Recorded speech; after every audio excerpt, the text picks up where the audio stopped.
안녕하세요 여러분, 도쿄뮤직입니다. 어제 나스닥은 0.14% 그리고 S&P 500은 0.32% 정도 상승한 와중에 어제도 로테이션에 대해서 설명을 드렸듯이 상승을 주도한 것은 빅테크나 테슬라가 아닌 바로 가치주였습니다. 테슬라 또한 장이 시작되었을 때만 해도 강하게 시작을 했었지만 성장주에서 돈이 빠져나가면서 약간의 피해를 입게 된 것인데요. 이런 상태에서 테슬라는 어떤 상태에 놓여 있는지, 그리고 어떠한 이유로 로테이션이 일어나려고 하고 있으며 어떤 기업이 이러한 가운데 또 수혜를 입을 수 있는지를 보고자 하니 잘 봐주셨으면 합니다. 그럼 테슬라를 보겠습니다. 어제 테슬라는 장이 시작하자마자 강한 상승으로 시작하여 350에 근접한 349까지 갔다가 갑자기 무너지면서 하락하여 339에 마감을 하였는데요. 무엇이 테슬라의 흐름에 영향을 줬는지를 알아보기 위해서 테슬라의 차트를 빨간색으로 두고 그 위에 성장주인 SPYG를 가치주인 SPYV로 나눈 차트를 파란색으로 해서 오버랩 시켜 놓아 봤습니다. 말씀드리기 앞서서 남색이 상승할 경우 분자에 있는 성장주인 SPYG가 분모에 있는 가치주인 SPYV 대비해서 더 많이 오른다는 의미이고요. 남색이 하락할 경우에는 분자에 있는 성장주인 SPYG가 분모에 있는 가치주인 SPYV 대비해서 더 적게 오른다는 의미로 10시 45분까지만 해도 상승하는 모습을 이렇게 보여주었고요. 이에 따라 테슬라 또한 349까지 상승을 했는데 돈이 성장주에서 가치주로 이렇게 흘러들어감에 따라서 남색이 하락했고요. 테슬라 또한 그 영향을 입어서 하락하여 339에 마감을 한 것입니다. 이 차트를 통해서 제가 알 수 있었던 부분은 성장주에서 가치주로 돈이 흘러들어감에 따라서 테슬라가 영향을 받을 수 있다는 점이었습니다. 그럼 이제 중요한 것은 이러한 흐름이 앞으로도 이어질 가능성이 높은지를 봐야 합니다. 그런 의미에서 아까는 3분 봉이었다면 좀 더 큰 그림인 일봉 관점에서 봐야 하는데요. 이것은 성장주인 SPYG를 가치주인 SPYB로 나눴을 때 그려지는 차트로 여기 적어놨듯이 상승한다는 것은 성장주가 아웃퍼폼한다는 것이고 하락한다는 것은 가치주가 아웃퍼폼한다는 의미로 보시다시피 어제 꽤나 큰 음봉이 이렇게 나왔음을 볼 수 있습니다. 우선 기술적인 전망을 기준으로 봤을 때 이렇게 음봉이 꽤나 길게 나왔다는 의미는 며칠에 걸쳐서 이 차트가 하락함으로써 가치주가 성장주를 아웃퍼폼할 가능성이 높다는 것을 의미합니다. 과거에도 성장주의 아웃퍼폼이 끝이 났었던 것은 여기 이렇게 보시는 것처럼 장대 음봉이 나오면서 추세가 바뀌었을 때로 지금과 크게 다르지 않다는 것을 볼 수 있습니다. 여기까지 돈이 성장주에서 가치주로 이동을 할 때 가치주가 아웃퍼폼을 함에 따라서 테슬라에게 영향을 줄 수 있다는 것을 알아보았고요. 전망 측면에서 가치주가 앞으로 얼마나 더 아웃퍼폼을 할 수 있을지 또한 추가로 알아봤는데요. 이제 여기서 제가 적어도 보고자 하는 것은 성장주에서 가치주로 돈이 흘러 들어갈 가능성이 있다는 것은 알겠는데 그 흐름에 따라 테슬라가 얼마나 크게 혹은 적게 영향을 입을 수 있는가입니다. 그것을 알아보기 위해서 아까 보셨던 차트에서 분자를 성장주인 SPYG ETF 대신에 테슬라로 이렇게 바꿔보았습니다. 가치주인 SPYB 대비해서 테슬라가 얼마나 아웃퍼폼 혹은 언더퍼폼을 했는지를 보여주는 차트로 비교를 해보기 위해서 테슬라 대신에 아까 성장주인 SPYG를 분자에 넣었을 때 굉장히 높게 올라갔다는 것을 볼 수 있고요. 그것에 비해서 테슬라의 경우는 생각보다 매우 낮은 위치에 있다는 것을 볼 수 있습니다. 다시 말해서 성장주나 빅테크들이 아웃퍼폼을 했을 때 정작 이때를 시점으로 테슬라는 언더퍼폼을 하였고요. 그로 인해 이러한 격차가 발생한 것입니다. 분자로 테슬라를 넣었을 때와 성장주 ETF로 넣었을 때와 이렇게 큰 차이가 나는 이유는 성장주가 상승했을 때 테슬라가 그만큼 이득을 취하지 못했다는 것을 의미합니다.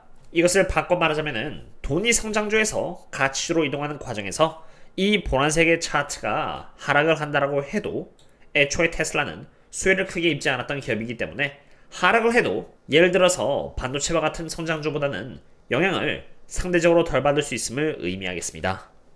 지금까지 어떠한 이유에서 테슬라가 잘 올라가다가 하락을 했는지에 대한 원인에 대해서 알아봤습니다.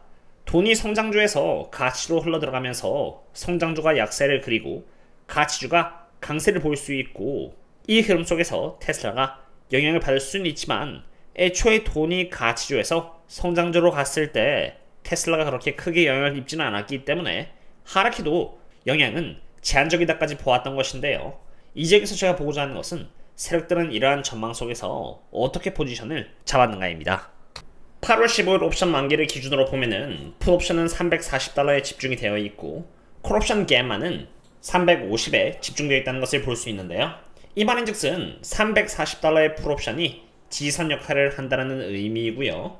이 지지선 역할을 제대로만 해준다면은 테슬라가 움직일 수 있는 범위는 340에서 350이 될 수 있음을 의미합니다.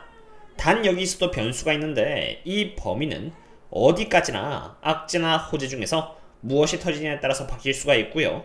특히나 내일은 옵션 만기일이고 옵션 만기일 때는 변동성이 워낙 크기 때문에 옵션 만기일 때 어느 방향으로 또 움직일지는 잘 지켜봐야 한다는 것입니다.